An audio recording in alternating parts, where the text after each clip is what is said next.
Olá, queridos ouvintes. Aqui quem vos fala é a sua contadora de histórias. Hoje nós vamos contar mais uma vez a história de Magali e Rafael.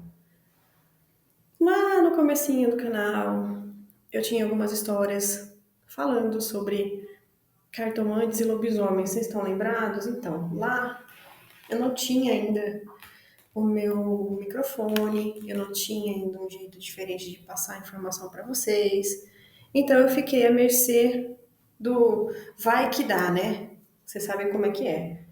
Primeiro a gente começa, depois a gente melhora, é assim que funciona. Não quer dizer que eu sei de todas as coisas, eu vou parar minha busca por qualidade nesse momento.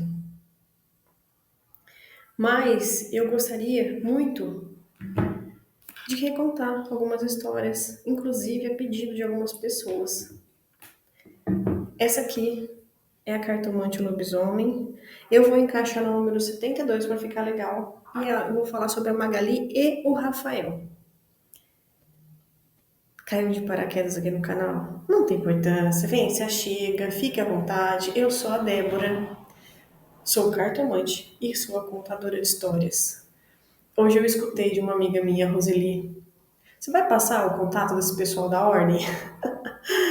Você não procura a ordem, é ela que te encontra. A ordem é assim, porque na verdade não tem porque nós, seres réis mortais, temos contato com a ordem. Aliás, bom, deixa pra lá, sem fofocas, né? Vamos começar? Vamos de história? Sente-se confortavelmente na poltrona, no sofá, no seu cantinho preferido. Põe um fone de ouvido, porque aqui tem pimenta, tem café no bule. É uma história mais. A Magali é incrível, vocês vão conhecer a Magali, quem não conhece. Põe o fone de ouvido, tira as crianças da sala, se você não tiver fone de ouvido, e vamos ouvir A Cartomante e o Lobisomem, 72, Magali e Rafael. Cheguei no acampamento depois de uma noite correndo, em plena a noite de lua de mel. Eu estava correndo com os meus amigos lupinos. Era uma questão de instinto, uma questão de necessidade. O corpo pedia para correr, a transformação ia acontecer. Então, melhor estar com os meus amigos, longe das pessoas que talvez não soubessem ainda sobre minha condição. Mesmo sendo o dia mais feliz da minha vida, blá blá blá, sim, tentei me controlar, evitando a transformação, mas eu não consegui. Se eu sou fraca? Não. O instinto de um lupino é muito forte. A força que me dominava queria a liberdade, não a separação de um casamento, a liberdade. Mesmo depois de casada e com meu marido, ele sabia e me apoiava desde que nos conhecemos até o casamento. Na verdade, desde que nos conhecemos até aquele dia, eu conhecia muito pouco sobre ele e ele também muito pouco sobre mim. As informações que eu tinha dele eram de longas horas observando ele na minha condição de lupina. Iago era um homem incrível. Tratava os ciganos como membros da família. Todos eles, e ele era incansável no atendimento a todos que procuravam por ele. Eu tinha muito orgulho dele. E o acampamento também tinha orgulho dele. Todos do acampamento queriam ele como líder definitivo. Mas ainda não era a hora. Iago era capaz de compreender a minha situação como lupino e aceitar quem eu era. Que noivo aceitaria a sua própria esposa ausente na lua de mel? Que noivo aceitaria a noiva ausente na festa do casamento? Ou melhor, na noite de lua de mel? Pois bem, Iago aceitou. Naquele dia em específico, eu cheguei às 5 horas da manhã. É a hora que a gente começa a sair da condição de lupino e voltar para a condição humana. O dia estava clareando, corri para a tenda que dormia com o meu marido Iago e fui direto tomar um banho. Depois de uma corrida, chegamos literalmente sujos. Indescritível, eu estava nada glamurosa, mas era libertador. Assim que saí do banho, enrolada na toalha, alguns quilos de barro a menos, milhares de folhas e gravetos a menos, eu até parecia uma mulher normal, feminina e cheirosa. Quando me aproximei da cama, encontrei o meu esposo acordado ainda, deitado, mas acordado e ereto, ao ponto de eu ver a sua ereção debaixo da coberta. Eu me aproximei da cama devagar, sabendo que ele ia me sentir, e eu soltei a toalha. Quando então eu deitei na cama, dentro dos braços do meu esposo.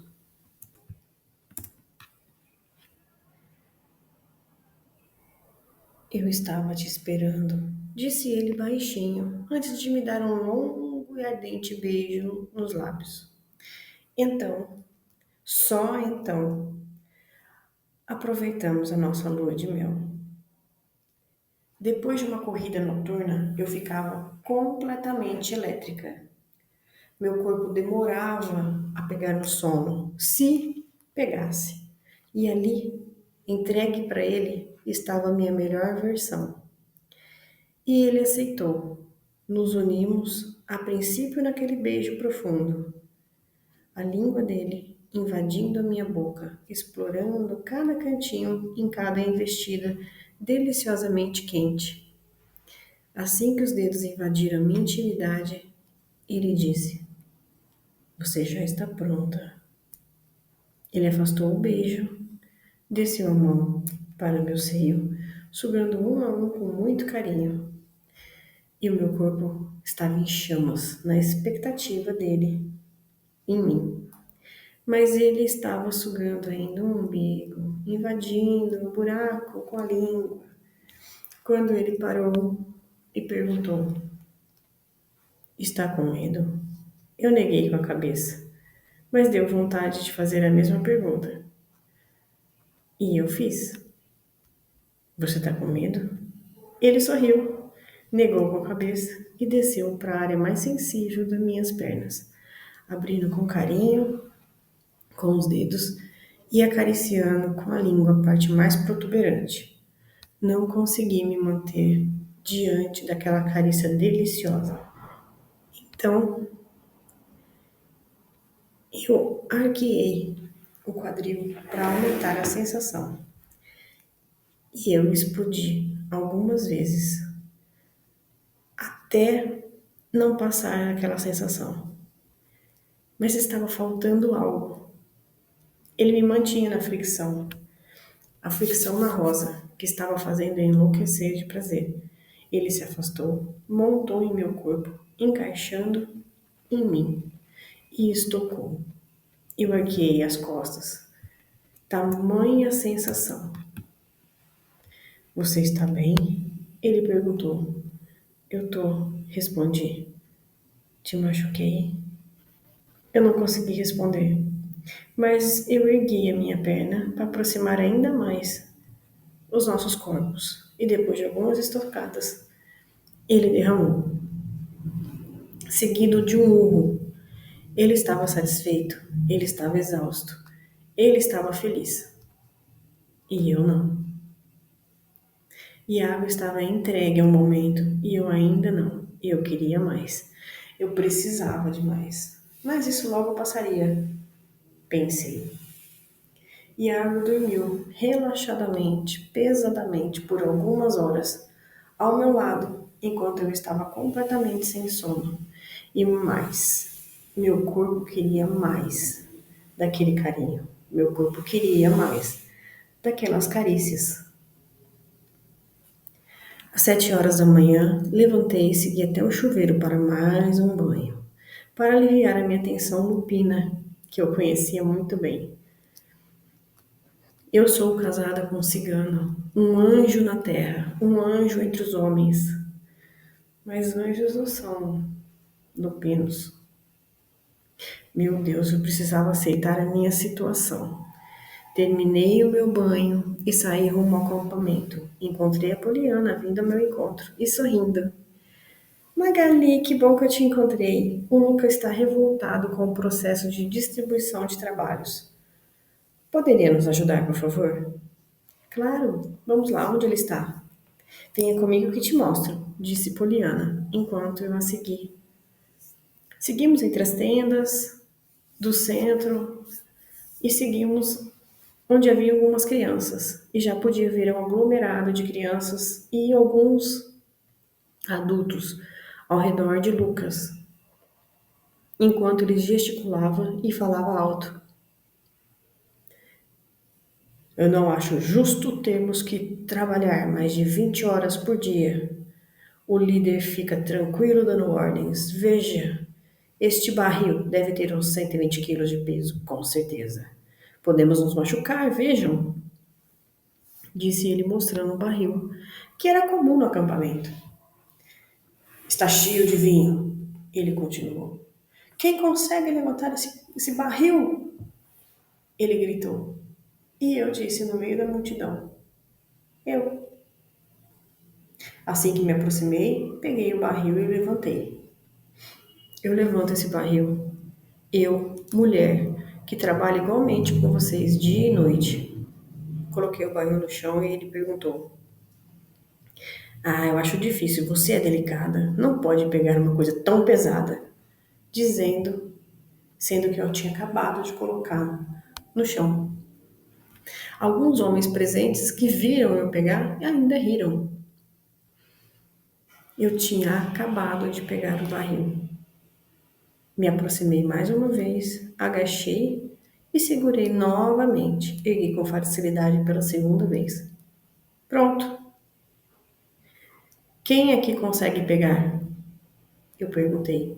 E alguns homens ali disseram que conseguiam. E eu pedi por gentileza que nos ajudasse pegando o barril, para que não se machucassem. E a maioria pegou, sem problemas nenhum.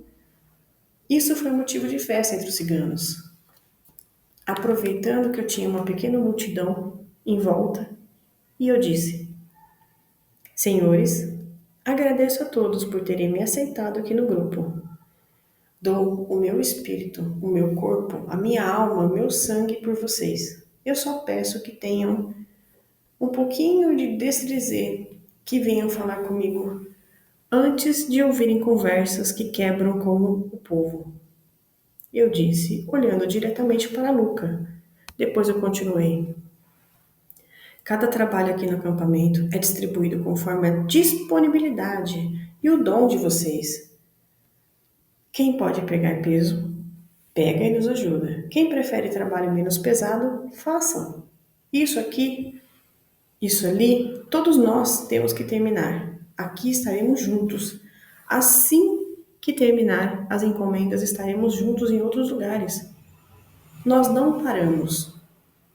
Nós nos ajudamos e o líder ajuda todos, orienta, ensina e faz com que os ciganos, ninguém aqui é melhor que ninguém.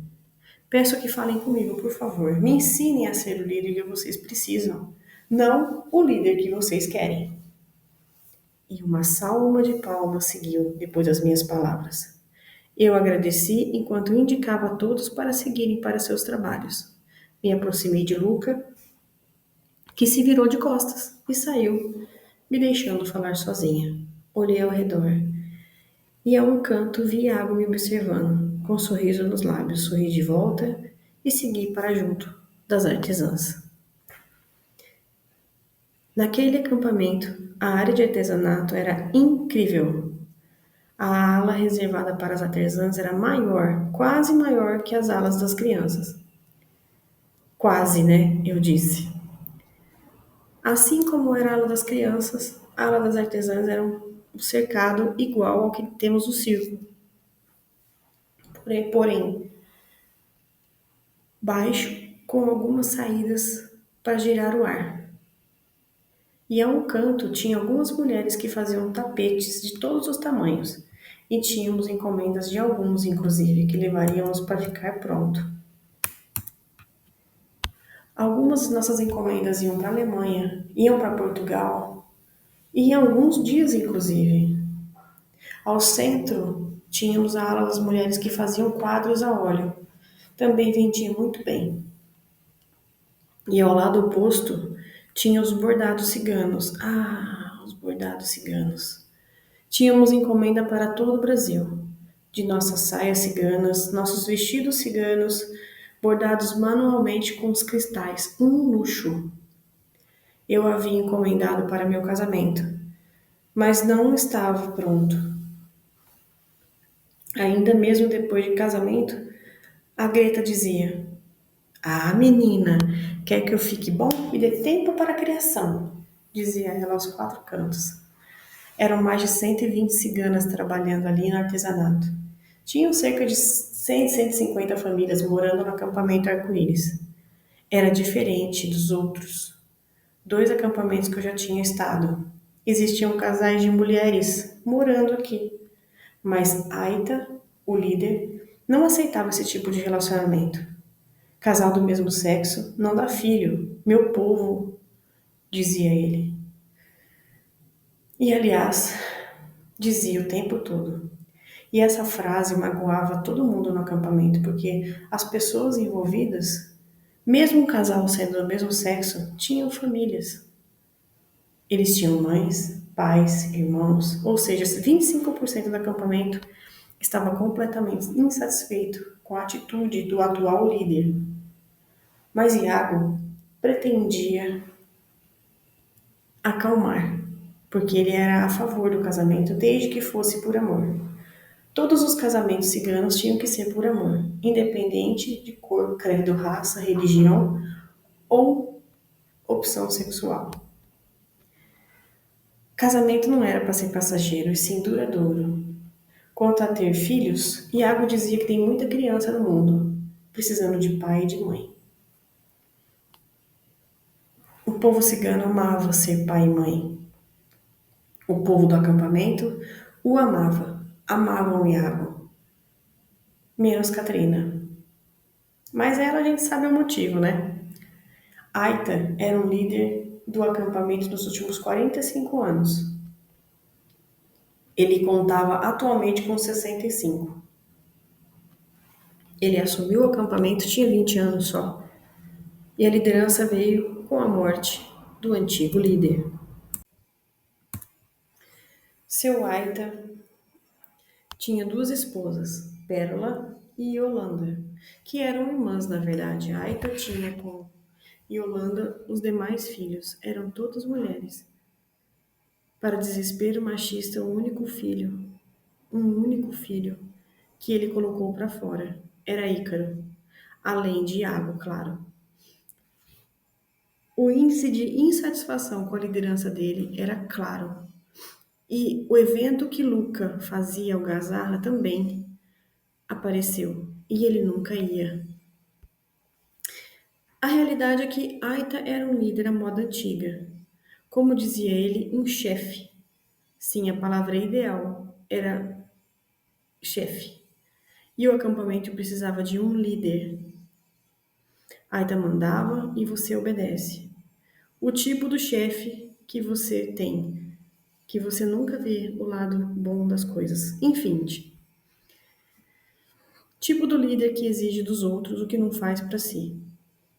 Aita foi um líder que ninguém quis, um tirano, e agora todos queriam que ele deixasse de ser líder, mas ele não aceitava. Iago teria se casado com Caterina, segundo ele, ou qualquer outra mulher do acampamento Arco-Íris, e eu estava ali, há menos de um mês, e queria só observar. Nada mais que isso. Afinal, eles eram meu povo. Agora eles tinham outra cultura. Antes de eu queria trabalhar, e trabalho ali, trabalho aqui, enfim. Falava com a minha mãe, estava entre as mulheres, eu fazia de tudo um pouco. E eu estava até feliz com a minha vida nova. E minha mãe estava feliz. Eu queria deixar ela quieta por um tempo. O fato é que o dia passou rápido, adiantamos muito sobre o artesanato, mas não era sempre o suficiente, né? Eu precisava jantar antes de correr. E quando eu voltasse, eu viria à tenda do artesanato novamente. Assim que terminei a minha comida, segui para a corrida. Estava saindo com facilidade quando algo me chamou a atenção. Vi a minha mãe saindo por detrás do acampamento, rumo à mata escura. Eu ia chamar ela por um segundo. Achei que ela estava atrás de mim. De fato, eu achei que ela estava me procurando. Eu resolvi seguir ela transformada. Ela entrou na mata a passos confiantes e eu estava logo atrás dela. Sem ela me ver, claro. Longos minutos se seguiram até que ela se aproximou de um lobisomem branco e se abraçaram. Eu vou tomar muito cuidado com a narrativa, tá? Porque é difícil explicar como uma humana abraça um lobo. Me senti uma voyeur, porque depois do abraço, ele a despiu e ele a possuiu, ali mesmo, no meio da mata. Qualquer um poderia vê-la. Eu estava vendo. Ele a beijava enquanto estocava com força, ao mesmo tempo. Eu me senti uma voyeur. Realmente, eu queria saber mais sobre aquele lobisomem. Mas minha mãe se casou muito nova com meu pai e só teve ele a vida toda. Ela teve vários convites para casamento, antes, durante e depois. Minha mãe é uma mulher muito bonita. Depois de alguns minutos, ele uivou e seguiu mata dentro, deixando minha mãe ali, deitada em estado de êxtase pleno. Eu iria ficar mais, olhando a minha mãe, afinal de contas ela estava em risco. Mas eu ouvi à distância meu grupo chegando, e eu não queria que eles vissem minha mãe naquele estado. Era a vida pessoal dela, né? Minha mãe tinha acabado de copular. Vamos respeitar esse momento, e eu corri, encontrando os meus amigos lupinos. 5 horas da manhã, eu voltei ao acampamento e água semi-acordado. Tomei meu banho, deitei na cama sem roupa. Senti o calor do corpo do meu esposo encostando no meu e senti que Iago também estava nu. E pronto. Senti a ereção roçando no meu corpo enquanto ele beijava minha nuca. Iago colocou uma mão em meu seio e nos mexíamos. A mão escorregou e invadiu meus pelos íntimos, abrindo espaço para a carne sensível. Você tá pronta, disse Iago, encaixando seu bimbo rígido em minha abertura, enquanto ele sugava meu mamilo e massageava minha carne sensível. Iago explodiu 2 vezes, sem pararmos. A segunda ele tombou para o lado. Mais uma sessão de amor.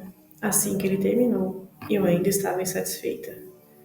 De novo, tomei meu banho, minha leve chuveirada, e segui para a tenda dos artesãos. E essa foi a minha rotina por alguns longos dias.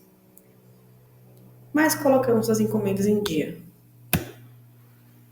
Eu queria conversar com alguém. Mas o que eu ia dizer?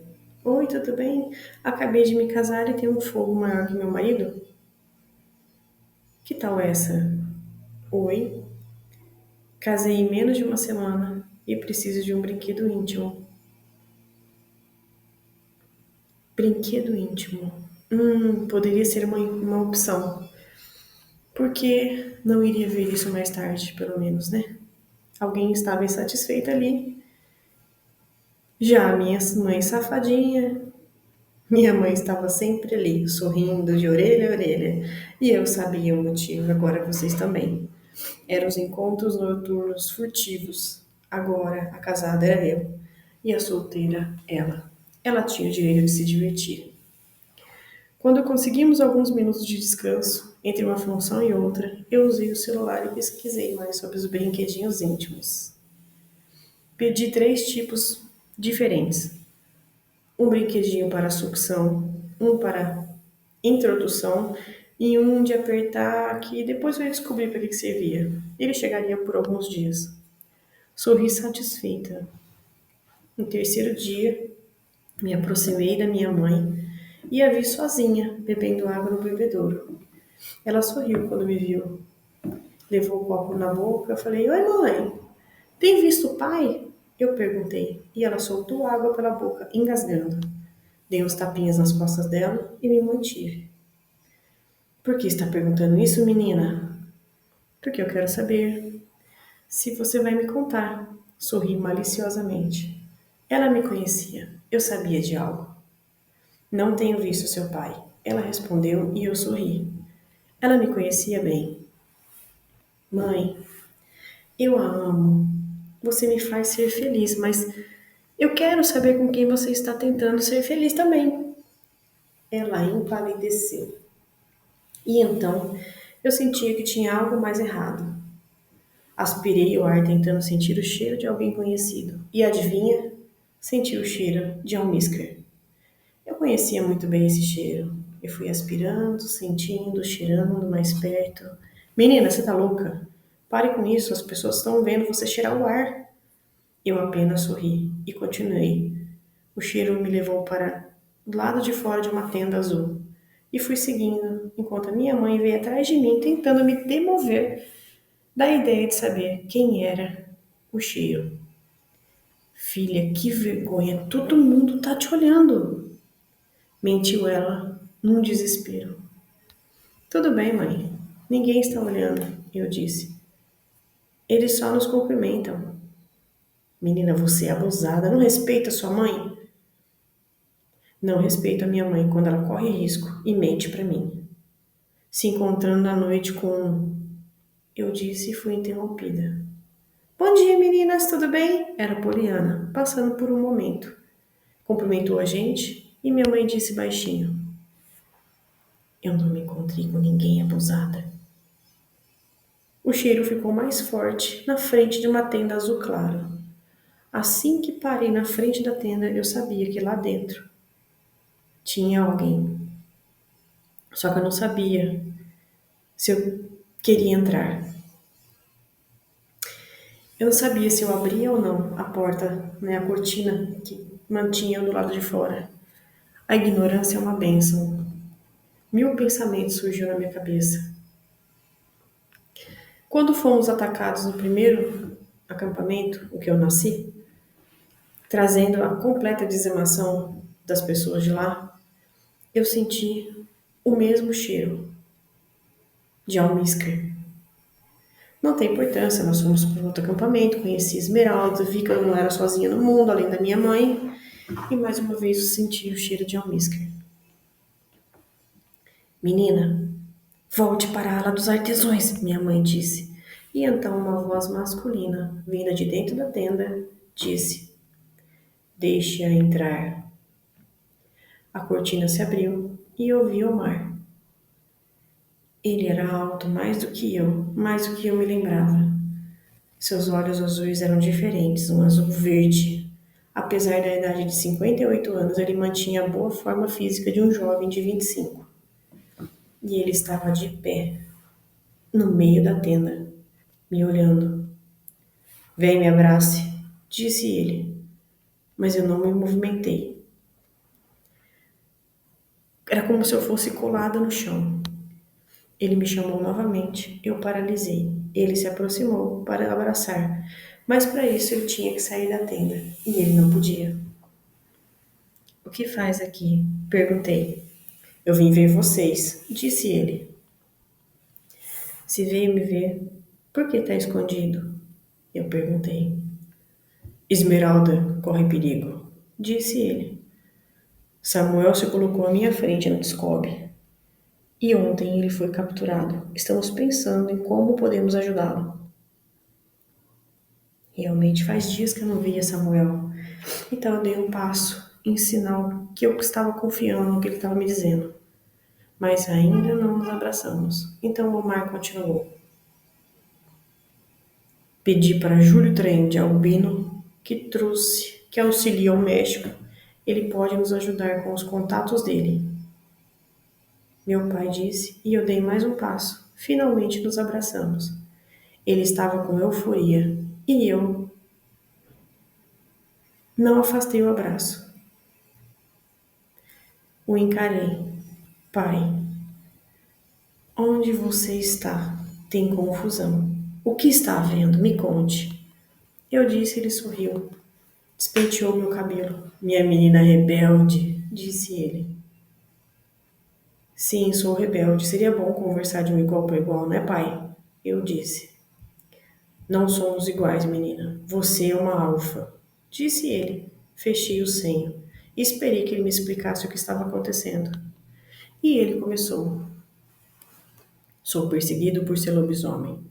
Sou albino e coloco todo mundo à minha volta em risco quando estou por perto. Você tem razão. Reunimos lobisomens e nos protegemos de certa forma. Você entenderá quando você for mãe. Hoje, a Discob está me procurando. Para me proteger, Samuel foi preso. Sem a ajuda de Júlio, jamais vamos conseguir resgatá-lo. Como posso ajudar? Eu disse e meu pai sorriu. Primeiro, não diga a Esmeralda. Não quero maltratá-la. Você sabe como ela é. Você sempre fora mais forte. Espero que você entenda. Pai, eu acho melhor contar para ela. Diga o que está acontecendo. Ela não vai suportar. Ela vai surtar. Não acho uma boa ideia, filha. Ela pode colocar toda a missão em risco. Júlio vai nos ajudar. Se preciso, dê um tempo mais seguro aqui. Pai, você segura, nos coloca em risco, concorda? Sim, concordo. Mas não estou sozinho, tenho amigos. Os Álvares estão comigo. Respirei fundo e fiquei em silêncio. Saí da tenda sem resposta alguma. Não adiantava questionar meu pai. Na cabeça dele, ele já tinha tudo organizado. Ele faria escondido, até Júlio salvar Samuel. Enquanto isso, ele estaria escondido numa tenda. Me senti tensa. Precisava distrair. Senti um cheiro de confusão. Voltei à tenda dos artesãos, segui rumos aos pedidos. Na hora do jantar, segui em direção ao refeitório e a água estava lá, conversando com outro grupo de pessoas. Sim, queridos, minha vida foi uma rotina infindável. Muitos dos fatos eu vou cortar aqui para não ficar entediante para vocês. Mais tarde me encontrei com alguns amigos lupinos e corri. Mas algo me incomodou. Estava sufocada. Mesmo correndo, eu estava sufocada. Avisei meu grupo e voltamos ao acampamento arco-íris. Para quem olha de longe, o acampamento estava incrivelmente calmo, calmo até demais. Porém, minha sensação de sufocamento estava clara. Quando vimos dois cães saímos correndo de dentro do acampamento arco-íris, e o que mais me incomodou foi que não sentíamos cheiros de cães, nem os vendo ali, a menos de 100 metros de nós. Um grito ecoou na noite. Era Iago. Corri rumo ao acampamento e vi a certa distância os cães com o corpo do meu marido no ombro. Pois é, me aproximei, mordi o pescoço do cães num ataque rápido e fatal. O corpo do cães caiu pesadamente no chão, sobre o corpo do meu marido ferido. Retirei ele, enquanto alguns outros ciganos estavam sob ataque. Omar Albino estava nos ajudando, porém, ele era o Albino, contra 5 canes. Agora 4, contando todos do grupo, que vieram até o acampamento. Saímos para que precisávamos correr, atrás dos que ficaram vivos. Mas era uma armadilha, então fomos só até uma determinada área. Iago estava estirado no chão, respirando com dificuldade. Eu fiz a única coisa que eu poderia fazer, mesmo consultando com o olhar os outros lupinos. E me recomendaram não fazer. Eu mordi o braço do meu marido, deixando ele e o meu sangue com o dele se misturarem. Até levei uma baita bronca. Acomodei dentro da nossa tenda e chamei a curadeira para ver ele. A corrida daquele dia terminou mais cedo. Saldo: 25 mortos, 50 feridos, sendo que 5 deles gravemente, incluindo Iago. Alguns membros do acampamento me viram enquanto lupinos se deduziram a sangue. Eu cuidei de todos, excessivamente de água. 5 horas da manhã, a transformação se desfez e eu me vesti. Logo, Iago estava com febre e o ferimento estava muito grande. Não precisava de pontos. Eram muitas mordidas. Além da minha, existiam outras. Nada muito aberto ao ponto de dar pontos e fazer uma cirurgia, mas era muitas a quantidade de mordidas. Os mortos foram enterrados, foram homenageados e os feridos foram se curando um a um. Foram 12 dias na mesma condição, sem mostrar melhora alguma. 12 dias no mesmo estado clínico, febre alta, delírios noturnos. Eu fiquei do lado o tempo todo. Cheguei a pensar que ele não resistiria. Ai, Deus, uma vida sem ele. Grossas lágrimas escorriam sobre meu rosto. E Iago fazia parte da minha vida. Mesmo depois de pouco tempo, eu o amava. Foram muitos banhos de leitos e muitos momentos de delírio. Várias vezes, no momento, ele dizia: Maga, meu amor, olha para mim. Quando eu olhava, ele estava dormindo. Maga, meu amor, ore por mim. E eu rezava. A curandeira era uma mulher idosa, cerca de uns 90 anos, e trabalhava normalmente no acampamento cigano. Ela vinha visitar os doentes logo de manhã, dava orientações e voltava à tarde. Quando ela passou a ver Iago, ela se aproximou da cama analisando a febre. A pele, o odor das mãos, os pés, o ferimento. Ela disse: Menina, ele precisa de comida. Perdeu muito sangue. Vou trazer insumos, você coloca por gentileza na comida dele também. Ele vai melhorar. Fiz o que ela pediu e foi o que aconteceu. No 12º dia, eu estava sonolenta quando eu ouvi: Bom dia, maga.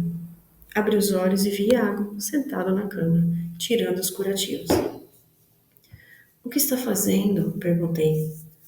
Tá coçando, quero tirar. Disse ele e tirou, e vimos que estava tudo praticamente fechado. Ele estava curado, sorrindo. Lembrei que 24 horas antes ele estava acamado e agora estava ali, agitado, animado, curado. E perguntei: Está com fome, meu amor?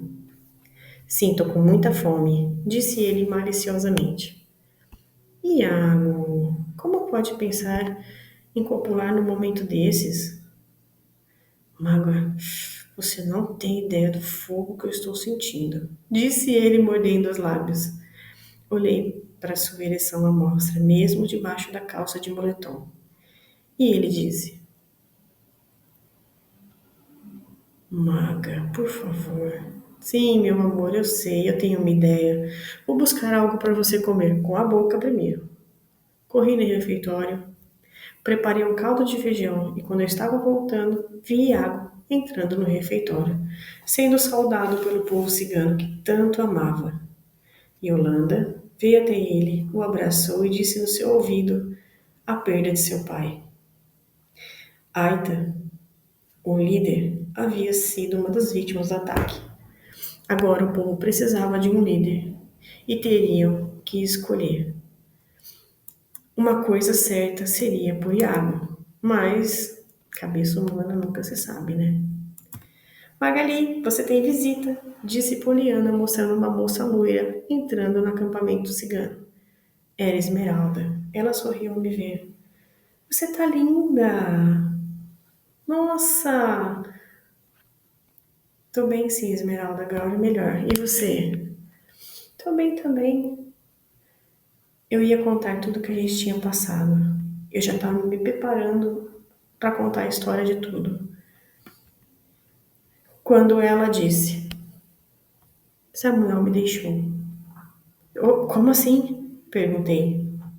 Ele sumiu. Deve estar com outra. Ela disse e eu já arregalei os olhos. Lembrei que meu pai tinha dito. Era melhor eu contar para ela. E ele tinha razão. Para explicar o que eu sabia a respeito de Samuel, eu tinha que contar sobre Osmar. E voltei ao momento em que queria proteger ela. Então eu me calei. Quem disse que ela ia entender alguma coisa? Deus, ela é incrível, porque ao mesmo tempo que ela perguntou algumas coisas, eu tentei mudar de assunto, enfim, eu fiquei calada e isso a deixou irritada. Ela saiu pisando duro e sumiu depois disso. Eu falaria com ela depois, ela me perdoaria, tenho certeza.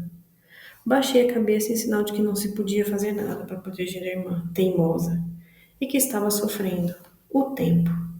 O tempo cura todas as feridas abertas às pessoas. E estava esperando tal tempo curasse a nossa também. E eu não poderia estar mais errada. Assim que ergui os olhos, estava Iago, me olhando com carinho. Eu sorri, tentando ser simpática, e ele veio até mim.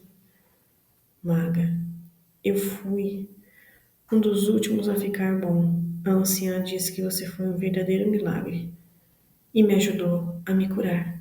Eu sorri, o beijei na testa com carinho. Me virei para sair quando as mãos dele me pegaram. Senti tanto a sua falta, disse ele como um predador, buscando a sua presa. Ele era meu marido. Achei que ele tinha refletido mais sobre a vida após a experiência de quase perdê-lo. O acampamento Arco-Íris estava agora com 200 famílias e era tudo muito organizado. Claro que Iago mantinha tudo sob vigia, tanto pela nossa segurança, mas como para manter também a realização das funções. E tudo mais seguir até as alas das artesãs, para desenvolver o projeto de vida que precisava. Alice, uma jovem cigana, experiente em internet e em rede social, ajudava muito a gente com vendas online. Ela anunciou no Marketplace nossos produtos e nossas encomendas aumentaram, o serviço aumentou, porém aumentou também o faturamento, graças a Deus. A situação financeira do acampamento melhorou e o povo cigano ficava mais feliz, esquecendo os últimos acontecimentos. Alice atendia clientes pelo celular, que Iago comprou, e o notebook do acampamento, e trouxe mais meninas para ajudar. Eu acompanhava tudo de perto, assim dobramos o faturamento. Estávamos muito felizes. Iago montou uma festa para comemoração. Nós precisávamos deixar esse passado para trás. E assim foi feito uma grande mesa de fruta, montada ao lado de uma grande mesa de pães, queijos, vinhos. Tudo foi oferecido aos clientes mais próximos. A fogueira foi acesa, os músicos estavam organizando uma última olhada e eu fiquei feliz. Estava tudo muito bem colocado. Segui para a tenda. Queria mudar de roupa. Assim que me aproximei, ouvi Alice conversando com um rapaz, um cliente chamado Arthur. Eu o conhecia. Estava passando sem ser vista, quando ouvi. Precisa dizer ao seu líder que vamos nos casar, disse Arthur. Não sei se é a hora certa, ela respondeu. Você prometeu, disse o Arthur. Mas eu sou nova demais, tem muitas outras na minha frente. Você me encontrou e você prometeu, ele disse. Sim, mas se você me ama, disse ela. E eu estava indo embora da tenda quando eu ouvi. Me solta, Arthur, tá me machucando. Os meus instintos vieram à volta e me fiz visível para o casal. Boa noite, o que está acontecendo? Perguntei.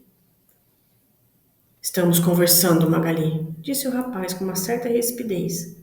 Vi que ele estava empurrando ela contra uma parede e forçando algo indevido.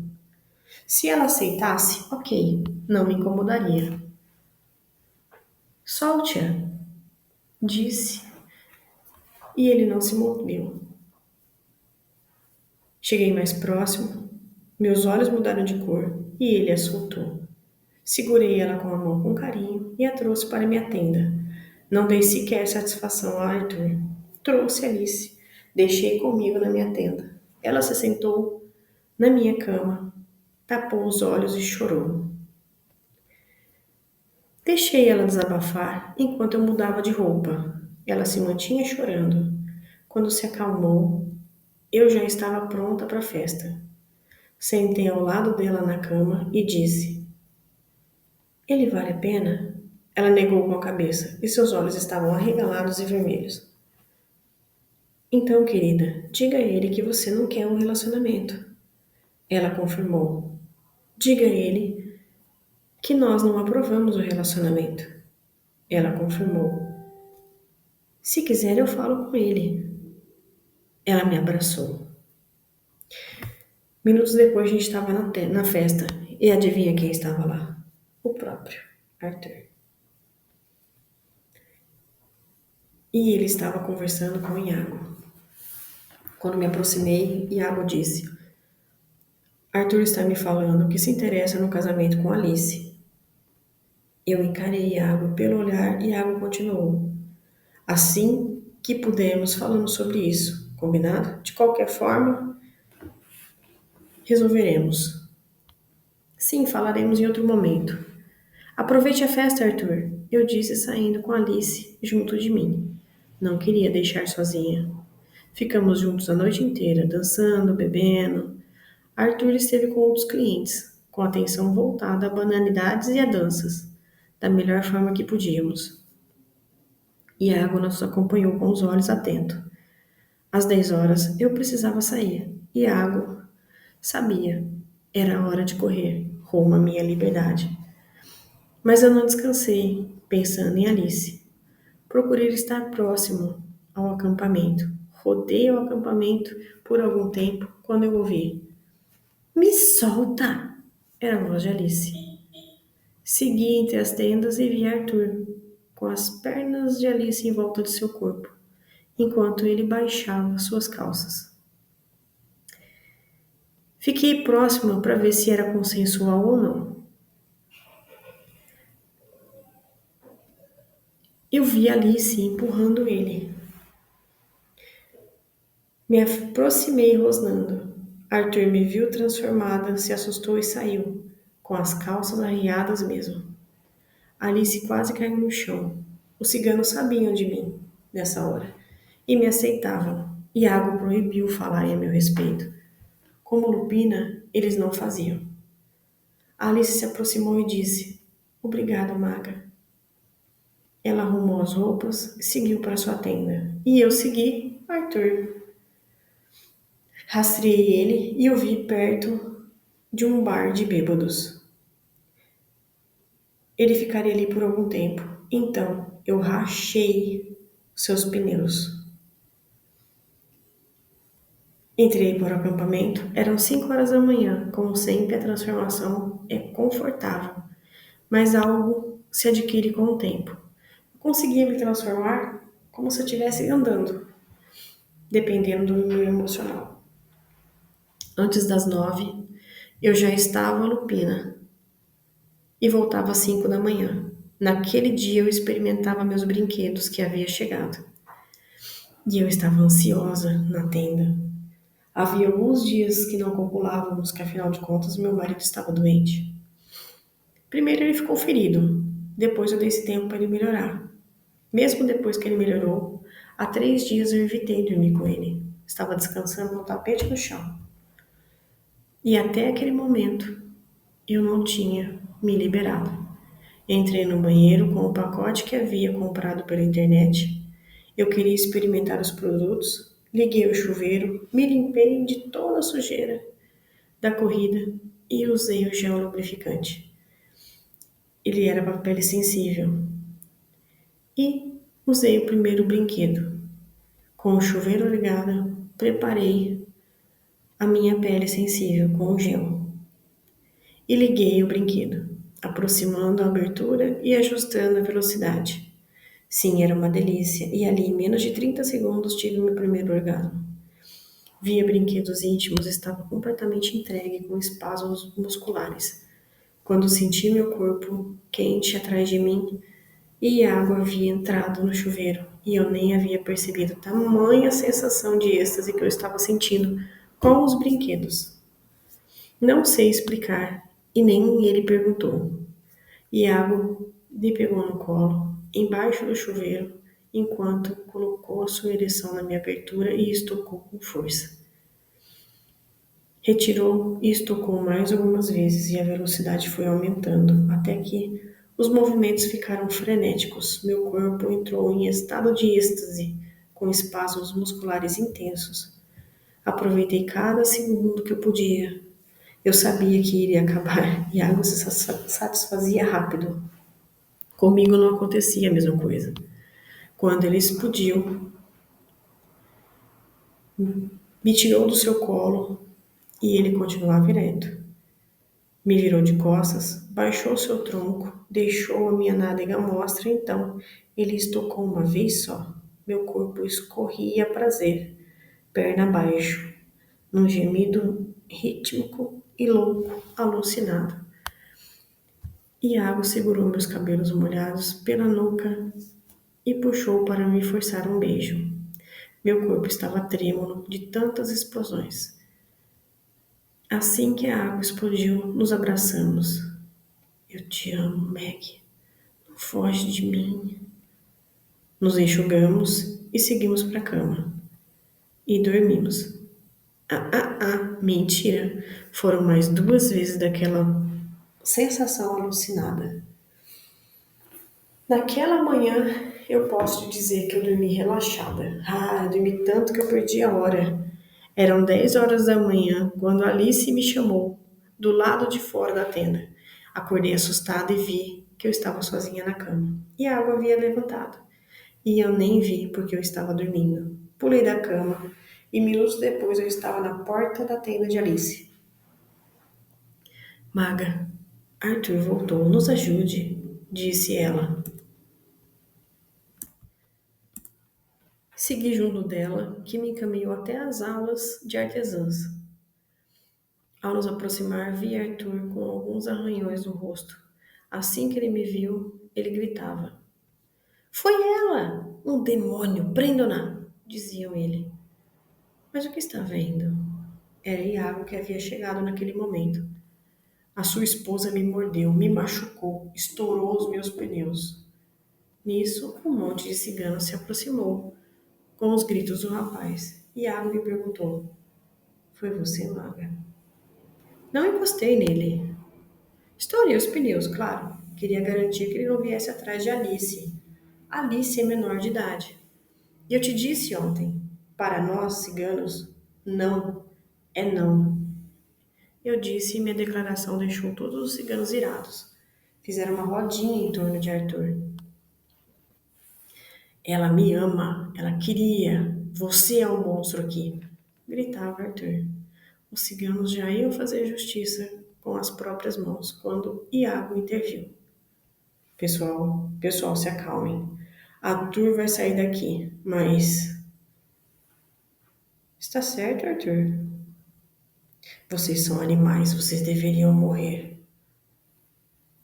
Os ciganos acompanhavam Arthur até a calçada. Não foram delicados, mas pelo menos o machucaram tanto. Iago havia colocado câmeras em todo o apartamento e uma central acompanhava todos os movimentos. Iago informou a central sobre Arthur. Ele não era mais bem-vindo, não no acampamento.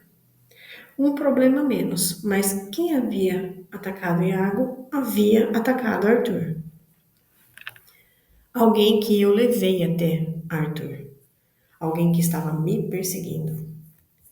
Naquela noite, Omar ainda não estava no acampamento e pediu para minha mãe me chamar. Assim que eu fui à tenda, eu o encontrei sentado na cama. Me indicou uma cadeira à frente e sentei lá. Lá vinha a bomba, eu sabia. E ele começou a falar. Magali, precisamos conversar. Quero que mantenha sua mente aberta, disse ele respirando fundo, antes de me contar. Júlio tentou de todas as formas liberar Samuel, à distância, sem sucesso. Alguns dias depois ele conseguiu que juntássemos alguns lupinos de vários países e invadimos a Discovery. Samuel está se recuperando próximo de nós. Precisamos que vá até a Esmeralda e avise-a que Samuel está bem. Ele está seguro e logo estará com ela. Ontem, os cães atacaram o acampamento e sequestraram a Esmeralda. E um dos nossos nos avisou. E corremos até ela e a salvamos agora. Ela deve estar nervosa, porque ela viu Samuel e eu interrompi. Peraí, pai. Ela viu Samuel e por que ele não falou com ela? Perguntei. Porque para mim seria a melhor decisão, concordam? E meu pai se calou e depois disse: Por que você não pergunta para ele? Nesse instante, um vulto negro saiu de trás da cortina. Era Samuel. Estava machucado, com uma faixa no ombro, um olho roxo e andava mancando. Oi, Magali, disse ele. Eu coloquei minha mão na boca e falei: Jesus. Minutos depois eu estava no acampamento em que eu morava antes de me casar, procurando por Esmeralda e soube pelo vigia que ela não estava.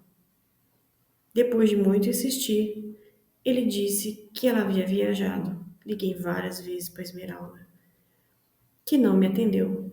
Senti uma dor profunda no peito e uma outra dor na barriga ao mesmo tempo. Corri para o meu acampamento arco-íris e fui até a minha tenda com a dor na barriga ficou mais intensa, fazendo-me deitar na cama. Iago veio até mim. Que foi, Meg? Eu estava com muita dor. Eu apontei minha barriga. Ele saiu minutos depois. Ele trouxe a anciã. Ela colocou as mãos na minha barriga, apertando um pouco, tirou um saquinho de dentro de uma bolsinha e colocou no copo d'água, misturou ambos e me deu para beber. E a dor foi passando aos poucos, enquanto a anciã estava sentada à minha frente, me observando. Com alívio à dor, consegui perguntar: O que foi isso? A anciã trocou olhares com Iago e eu vi os olhos dele encherem de lágrima. Ele se aproximou de mim, se ajoelhou à minha frente, colocou a mão na minha barriga e disse: É um menino. Igor será o nome dele, disse Iago. Eu juro por Deus que eu demorei 11 minutos para entender que eu estava grávida. 3 meses depois recebi a mensagem de Esmeralda, graças a Deus. Ela estava em BH. E eu já sabia. Samuel havia me contado. Esmeralda seguiu para lá justamente para a cidade natal de Samuel. Justamente no acampamento onde Natasha e Leão estavam. E ela não sabia é que elas eram cunhadas de Samuel. Depois dizem que destino não existe, na verdade. O Brasil hoje tem 5.570 cidades e Esmeralda escolheu justamente a cidade natal de Samuel. Correu do lobo, foi para a toca do leão. O destino é algo implacável. Você consegue protelar, mas você não consegue evitar eternamente um assunto. Recomendo fortemente que resolvam suas questões. Aquelas que vocês correm, sabe? Quanto a Esmeralda, agora era questão de tempo para ambos ficarem bem, ficarem juntos.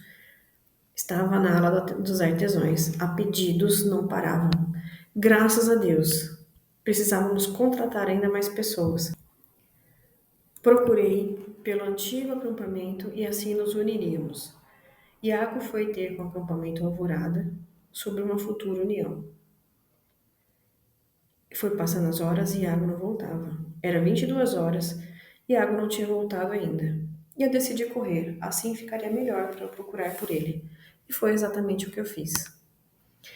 Assim que cheguei até a mata, atrás do acampamento Alvorada, não encontrei nenhum dos meus amigos lupinos, nem o meu pai. Então decidi correr até o acampamento onde estava Iago. À distância, eu já senti o cheiro de sangue. Meu coração gelou. Corri até o acampamento o mais rápido que pude, sem saber quais eram os perigos que estaria me esperando lá. Ao chegar no acampamento, notei vários corpos no chão, já sem vida. Jovens, crianças, idosos, todos estirados no chão, até com pedaços faltando. Um verdadeiro massacre. E a certa distância eu vi um corpo sem vida de Iago. Eu fiz a melhor coisa que poderia ter feito naquele momento. Eu uivei alto. Chamei todos que puderam ver e fui correndo para o acampamento Arco-Íris proteger os ciganos que lá poderia ser o próximo massacre naquela noite. Mas graças a Deus não foi. O Arco-Íris estava calmo. Uma paz dominava o local. Na noite seguinte de liberdade, foi a depressão. Iago foi convidado para uma reunião dos acampamentos e acabou indo de arrasta por alguns lobisomens. O próximo da linha de sucessão, então, seria o seu filho, que estava na minha barriga. Ia ter com Ícaro no outro dia. O acampamento amanheceu, dei a notícia sobre Iago, e Yolanda ficou em estado de choque, precisando de cuidados. Fizemos o velório, o enterro, além de darmos apoio aos sobreviventes. A guerra estava ficando ainda pior. Falei com meu pai que ficaria mais tempo no acampamento e seguiria para o BH, já que o Vladimir me aceitou, meu outro irmão. Alguns dias depois eu já estava em BH. Já estava instalada na tenda quando eu pedi para vir para BH.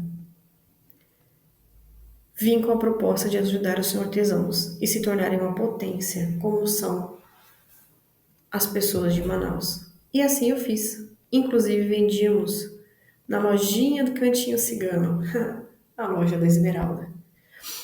O que minha irmã não sabia é que eu estava ali, perto dela, fazendo projetos inclusive para ela. Antes que nos julguem, por favor, nós somos livres. Nós não defendemos dependência emocional. A dependência emocional não é bem vista nos olhos do povo cigano. Temos nossas próprias peculiaridades. Assumi então a sala dos artesãos, e quanto mais fabricávamos, mais vendíamos, graças a Deus. Um dia o rapaz ficou me olhando na porta da produção. Achei estranho porque eu estava com essa barrigona de grávida, nada sexy. Ele olhava e não dizia nada. Como eu precisava entregar encomendas, não me importei. Os dias foram passando e lá estava o rapaz. Por fim, eu já tinha me acostumado com a presença dele, na porta da tenda, me olhando. Um dia me aproximei e disse: Bom dia! Ele respondeu: Bom dia. Pode nos ajudar? Esse material aqui tem que ser levado até o caminhão. E com essa barriga, eu não posso pegar peso. Eu disse, mostrando a barriguinha de grávida. Ele disse: Deixa que eu levo. Obrigada. Desde então ele passou a nos ajudar. Como eu não perguntei o nome dele, ele não disse, comecei a chamá-lo de O Observador. Eu estava de 6 meses de gestação, quando Esmeralda mandou mensagem falando que ela estava na produção, que já ela falaria comigo. Quando eu me aproximei dela, ela me viu e deixou o aparelho cair. O observador estava sempre por perto. Saudade, você, não acredito! Nos abraçamos. O observador disse: Você a conhece? Claro que sim, respondi. Antes de falar alguma coisa, ela perguntou para o observador: O que você faz aqui, Rafael? Rafael? Eu disse, me referindo a ele. Você é o Rafael, irmão do Samuel? Perguntei e ele confirmou. Então, o observador tinha um nome: Rafael. Cadê Iago? Perguntou Esmeralda. Respirei fundo e comecei a contar. Ele foi até o nosso antigo acampamento convidar as pessoas para unir a nós, quando teve uma emboscada e foi de arrasta. Esmeralda colocou a mão na boca. Maggie, eu sinto muito. Sinto muito, disse Rafael. Vai ficar tudo bem. Eu tenho esse bebê vindo agora. Vamos tomar café, Maggie, disse Esmeralda. Claro que sim. Quero te apresentar algumas pessoas. Eu disse. Posso ir junto? Disse Rafael. Esmeralda sorriu e confirmou com a cabeça. Avisei Vladimir e seguimos de carros todos juntos. Minutos depois, chegamos ao Cantinho Cigano. Era uma loja linda, com peças novas. A sala de estar parecia saída de uma revista de arquitetura. Pequenos quadros bem colocados em lugares específicos. Coleção de aromatizantes caros em vidros exóticos. Enfim, Cantinho Cigano era incrível. A vendedora Raquel eu já conhecia, ela já tinha ido à ala dos artesãos aqui em BH. O que eu não sabia é que ela estava olhando diferente para Rafael. Eu não reparei se ele correspondia. Enquanto conversávamos sobre tendência, duas jovens desceram e Esmeralda nos apresentou, como sendo Natasha e Neon. Eu amei o clima do local. Nos dirigimos a uma cozinha e tomamos café. Para quando é o bebê? Perguntou Natasha. Ele nasce em 3 meses se tudo correr bem, respondi. Meg é uma lupina, além de cigana, disse Esmeralda. Ah, agora eu entendi porque o cheiro dele é diferente, disse Rafael. Há dias estou tentando compreender o cheiro de sândalo e almíscar que ela tem. Cheiro masculino, o bebê, por mais que seja menino, não tem esse cheiro. As 4 mulheres se entreolharam e Rafael ficou em silêncio. Para a salvação de todos, e principalmente de Rafael, Samuel entrou com mais 2 homens parecidos. Que merda o Rafael tá falando agora, disse o maior deles. Soube depois que se tratava de Zael, esposo de Natasha. Eu não falo besteiras, mano, eu só faço besteiras, disse Rafael. Esmeralda, preciso ir, tenho encomendas e prazo pequeno, eu disse. Antes de irem, quero agradecer o que está fazendo com o nosso acampamento.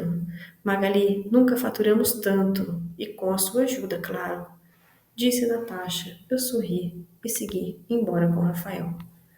No carro ele disse, obrigada por ter vindo. Obrigada a você pela carona e pela ajuda que tem nos oferecido, eu falei. Disponha. E ele ruborizou.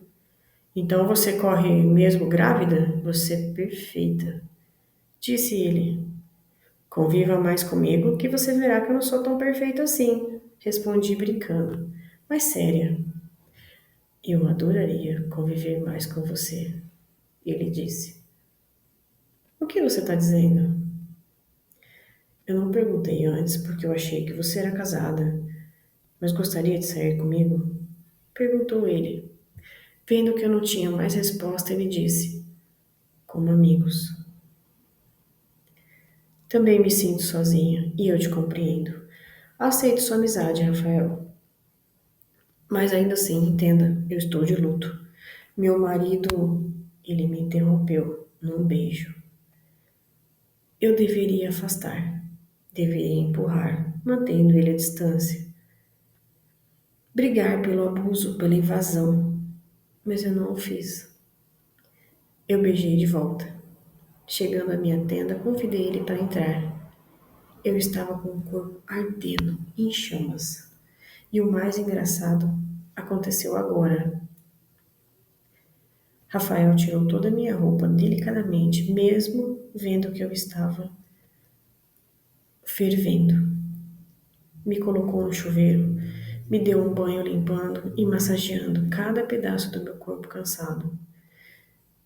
Que delícia, pensei. Lavou meu cabelo, secou, deixou ele escovado, massageou aqui e ali as minhas costas. Você é linda. Sou a cara da sua cunhada, respondi sorrindo. Você é a melhor versão dela. E ele me beijou, escorregando para o pescoço, enquanto algo lá embaixo pedia atenção. Mas ele desceu para os mamilos, sugando um a um, escorregando um dedo na minha carne sensível. Abriu os lábios, enfiando o dedo. Você me quer, disse ele, encaixando e sugando e lambia e mordia a minha carne sensível. Foi uma sensação diferente, parece que ele entendia de mulheres. Ele me fez explodir várias e várias e várias vezes. Rafael tinha paciência quando a minha pele ficava dolorida. E ele ia bem devagar, aqui e ali, delicado, para eu explodir de novo, e de novo, e de novo. Quando ele me viu satisfeita e entregue, ele me encaixou de conchinha e dormimos. Achei estranho, mas não reclamei. Eu estava realmente exausta. Iríamos correr mais tarde. Quando eu acordei, eram 9 da noite e Rafael já tinha ido. O que será que ele estaria escondendo? Pensei. Será que ele era casado? Estranho, né? Pensei. Me preparei e comecei a correr. Encontrei as árvores correndo às 5 da manhã e já estava de banho tomado. Às 8, eu segui para a tenda dos artesãos e Rafael já estava na porta. Bom dia, eu disse a ele. Bom dia, meu amor. Ele respondeu. Amor? Perguntei brincando. Você acha que eu sou fácil assim? Eu estava brincando. Ele se aproximou, beijou meu rosto delicadamente. Eu estive com você. Eu vou me casar com você, disse ele. Eu sorri. Mas ele não. Eu já sou casada, respondi. Você é viúva, pelo que me disseram. Deixa de coisa. Vamos trabalhar. Eu disse e o dia seguiu maravilhosamente bem. À tarde entregamos algumas encomendas e pegamos outras para fazer. Rafael convidou para irmos até a casa dele. Eu aceitei. A casa era linda, na cor dos olhos dele. Me aproximei, olhando em seus olhos, e o beijei apaixonadamente.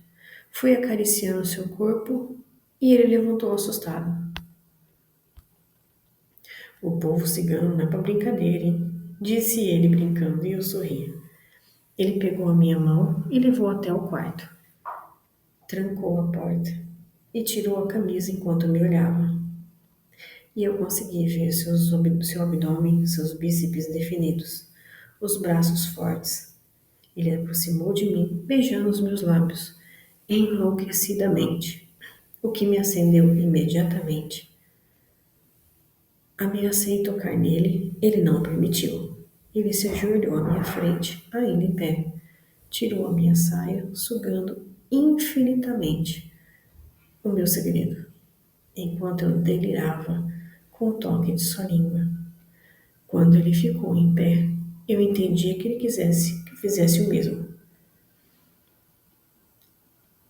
Eu retribuí o prazer que eu ia dar, com certeza. Me ajoelhei e vi em seus olhos uma expectativa do meu toque. Abri a calça jeans e desci. Assim que abaixei a cueca box, eu vi um órgão feminino, como o meu.